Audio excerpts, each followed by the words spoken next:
It was a fluke. I was in this production of the Ziegfeld Follies, and this is not the original Ziegfeld Follies. I understand that.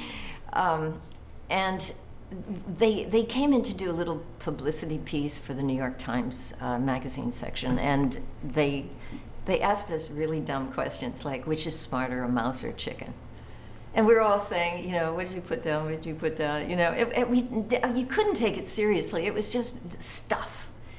And when it was printed in the paper, it said that I had gotten 100% on this test, way above all the other showgirls, which made me very unpopular in the dressing room.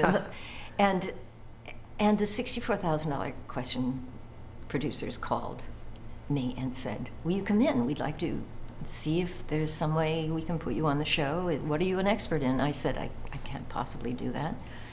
I'm not an expert on anything. That would be embarrassing.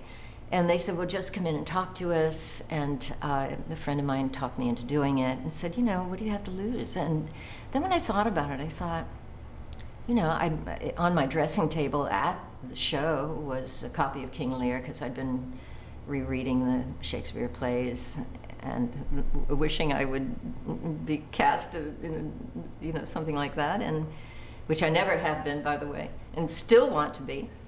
So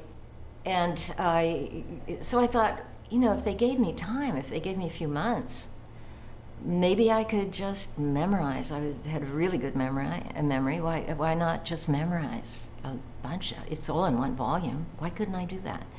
So I went in, and they said, well, let us give you a test. And so I did the test. Before memorizing? I'm not sure. Okay. It seems to me it had to be after memorizing. Oh, okay. I don't think I could have come up with that much stuff, because I think it was a pretty long test. And so I went away for 3 months and did nothing but study Shakespeare when I got home from the show every night, because I would go to bed around 4 in the morning. And I got to stay awake. I would sit cross-legged on the floor and put the book on the bed, and I'd hold a sneaker in each hand and hold my arms out so that my arms would ache. So the pain, and to overcome the pain, I would, you know, study the Shakespeare thing so that I wouldn't fall asleep. And I memorized a lot of really unnecessary information, really. Nothing would touch your soul. Dates and, you know, buildings, and oh God, I memorized stuff. Lots of character lists and little passages and stuff. And I guess I took the test at that point. And then they put me on, and the questions were very easy. And I was surprised at how easy they were.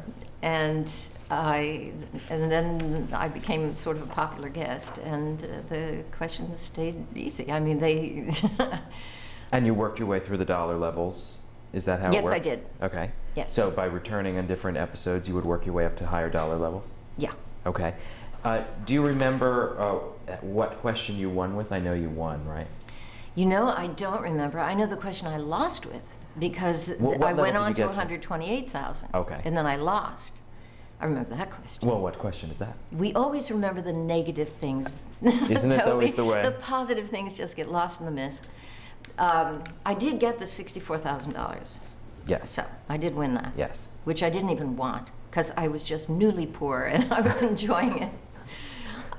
The last thing I wanted was wall-to-wall carpeting. I had just escaped upper middle-class Pittsburgh, and here I was in my bare-floored, cold-water flat.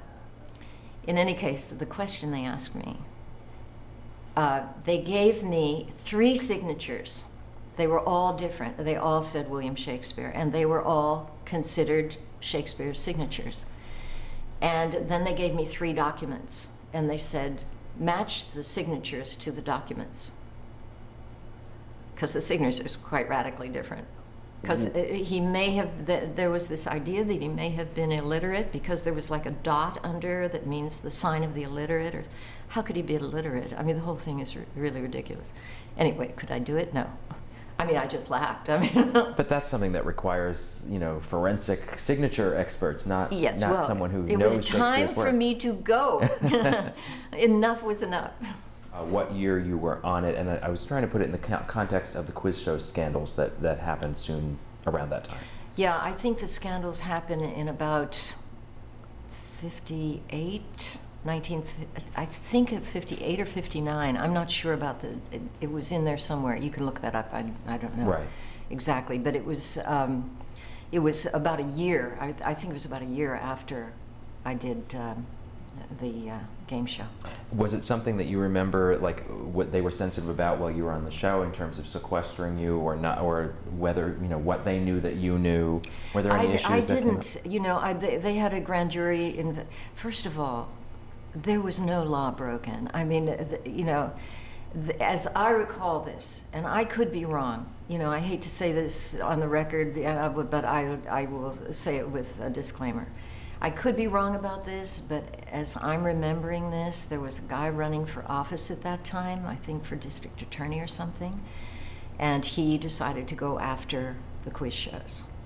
And it was just a huge, huge scandal, and the $64,000 question was not implicated, but it was 21 was, and ruined careers, ruined people's lives. And I've always been ambivalent about it, you know, because nobody went to jail, nobody was indicted. It just was a big profile thing for this guy who was pursuing it. So there's a very interesting conflict of interest there. And so you see how people use things, and was it proper to give the answers? It certainly wasn't fair to the other contestant, and the audience was deceived. You know, not that, yeah, like today they're not deceived, right? Today everything's on the up and up. Oh, totally. Oh, wow.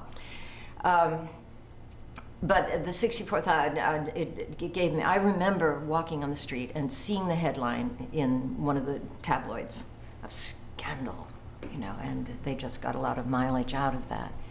And I think that everyone took it for granted, you know, that somehow things were manipulated. And it was a shock to find that this was a capital offense. And, you know, in retrospect, I guess, you know, probably it wasn't right, but it wasn't, you know, criminal.